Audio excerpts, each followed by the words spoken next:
साथियों, democratic organisation coordination committee के माध्यम से जयपुर में एक कार्यक्रम था जो चेतना अभियान, और जिसका मुख्य सब्जेक्ट था संविधान का अमल ही समस्त समस्याओं का एकमात्र समाधान है, जिसमें 4 संगठन एक साथ मिलकर, उनमें से इंसाफ और भारतीय लोकतांत्रिक समाज महासंघ और राष्ट्रीय भागीदारी आंदोलन और वाम शिफ्ट एडवाइजरी कमेटी, ये चारों संगठनों का एक जोड़ था। उसमें जो माइनॉरिटी का संगठन नहीं है या जो अपर जनरल है पिछड़े समाज से, उसका कोई संगठन नहीं है, लेकिन लोग थे। लेकिन उनका जो समाज में काम कर रहे हैं और जो अखंड मजबूत आदर्श भारत निर्माण के लिए काम कर रहे हैं संगठन, उनको सबको एक साथ जोड़ने का काम किया जाना सुनिश्चित किया गया है। तो साथियों, उस मीटिंग में एक बड़ी सभा थी जिसमें करीब 500 लोग रहे होंगे और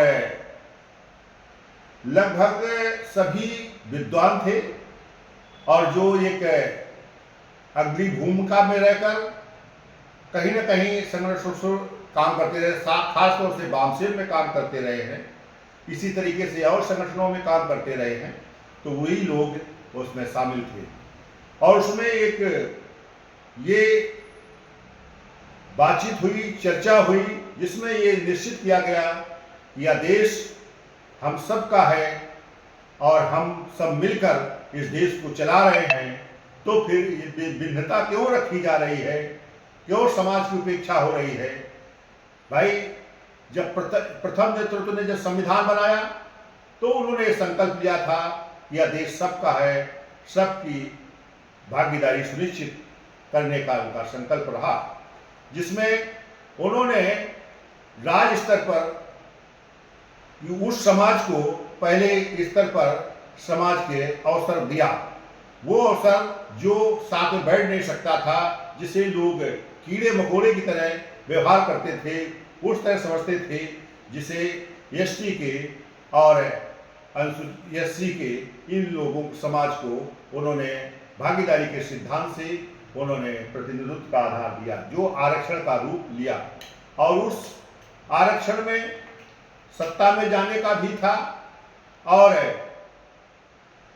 नौकरी और कार्यों में भी उसे हमें हिस्सेदारी मिली, जो आरक्षण का रूप लिया।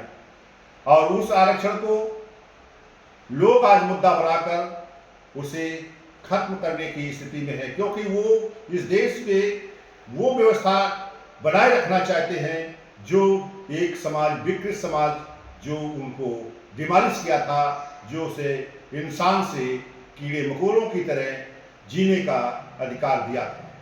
तो वो फिर से उसको बनाना चाहे, तभी उसको आर्थिक आधार पर करने की कोशिश कर रहे हैं। और उस आर्थिक आधार में उस समाज का जो हमेशा से उत्पीड़न करता आ रहा है, उस समाज को महत्व दिया जा रहा है।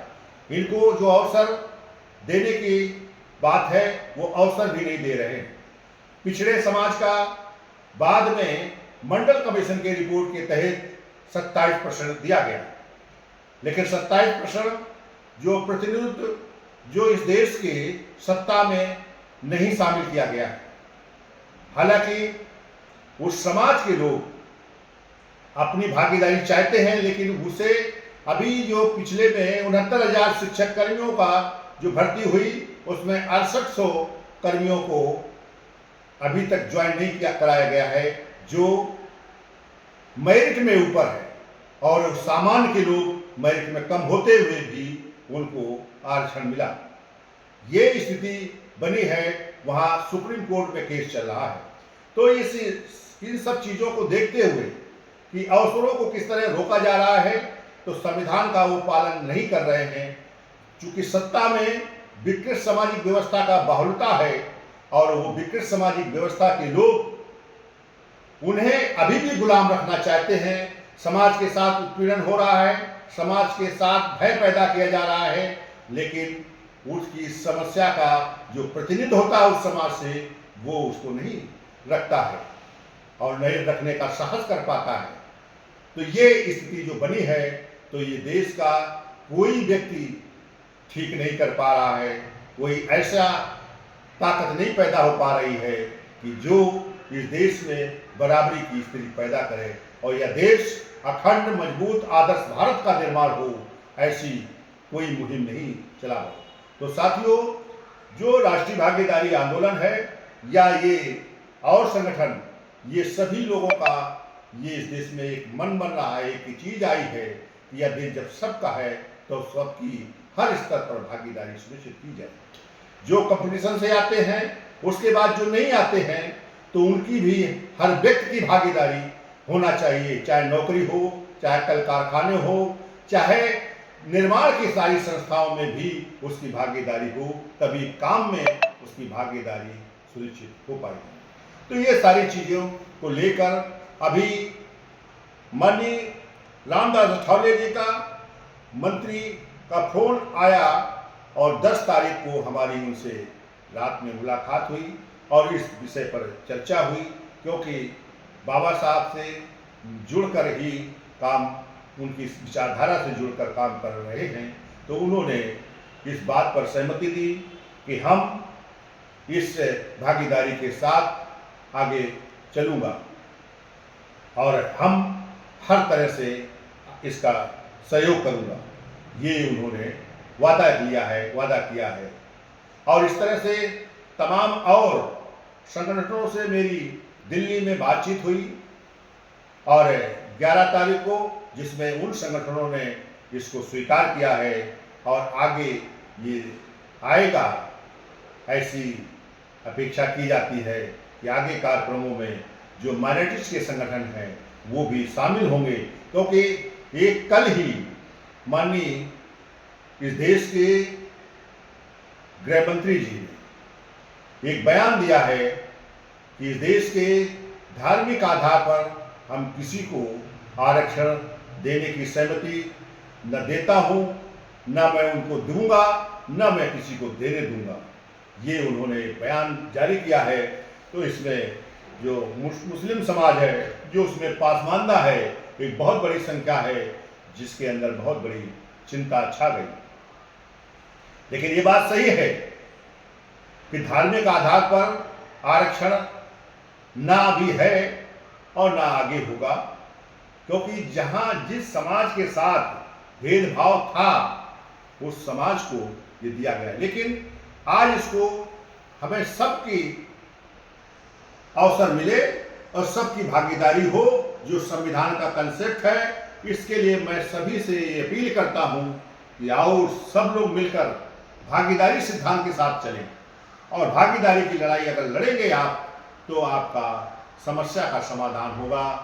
और आप केवल आरक्षण के भरोसे मत रहिए, इस देश के हिस्सेदार बनिए, जो कि हर स्तर पर आपकी भागीदारी होगी, चाहे शासन सत्ता हो, चाहे इस देश का कल कारखाने हो, चाहे इस देश की नौकरी हो, चाहे निर्माण संस्थाएं हो, उन सब में भागीदारी हो। हर व्यक्ति की भागीदारी सुनिश्चित करवाना है। इस संकल्प को लेकर आओ हम सब लोग मिलकर काम करते हैं। यह देश हम सब का है, सबकी भागीदारी सुनिश्चित करना है। तो इस पर सहमति बनी है और हम सभी लोग अब इस पर काम करेंगे। अभी देहरादून में कार्यक्रम अक्टूबर में होने जा रहा है, इसके बाद छत्तीसगढ़ में इसी तरह पूरे देश में कार्यक्रम होंगे, और खास तौर से लखनऊ में तो हमेशा एक महीने में एक आध कार्यक्रम होता रहता है, उसको हम स्वयं ऑर्गेनाइज करता हूँ। उसमें भी मैं सबको आह्वान करता हूँ कि आप लोग आए और आप अपनी समस्याओं का समाधान के लिए अपना रास्ता निकालें। और रास्ता आपको ये राष्ट्रीय भागीदारी आंदोलन ने दिया है, जिसका स्ट्रक्चर है कि देश में जो नागरिकता का सवाल उठता है, वो नागरिकता का भी समाधान आपके पास है, आप स्वयं कर सकते हो। आपको हर स्तर पर भागीदारी सुनिश्चित करना है, जिसका समाधान का रास्ता आपके पास है। आप हर स्तर पर आप भागीदारी सुनिश्चित कर सकते हो, वो ताकत आपके पास है। इस देश में जो आपकी ताकत है, जो आपकी शक्ति है, वही ताकत इस देश के प्रधानमंत्री में भी है। ज़्यादा नहीं है किसी की। आपने ज़्यादा दे रखा है तो ज़्यादा है।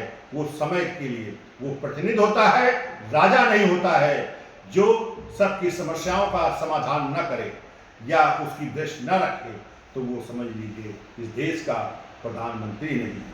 तो ऐसे बात को आपको इस संकल्पों को लेके चलो कि देश का किसी भी पद पर जाता है वो प्रतिनिधि रहता है, आपके हर स्तर पर समस्याओं का समाधान करने के लिए वो जाता है। तो इसलिए साथियों, उठो बढ़ो, शिक्षित और शक्तिशाली बनो, यह देश हमारा है। भागीदारी सुनिश्चित करो, भागीदारी सुनिश्चित करो और आपका ये जन चेतना अभियान या संविधान का अमल ही हर समस्त समस्याओं का एकमात्र समाधान है। तो फिर आप इस राष्ट्रीय भागीदारी आंदोलन से या डेमोक्रेटिक ऑर्गेनाइजेशन कोऑर्डिनेशन कमेटी से आप हल करने का संकल्प लें और हल 100% होना सुनिश्चित है। धन्यवाद साथियों, धन्यवाद साथियों। जय हिंद।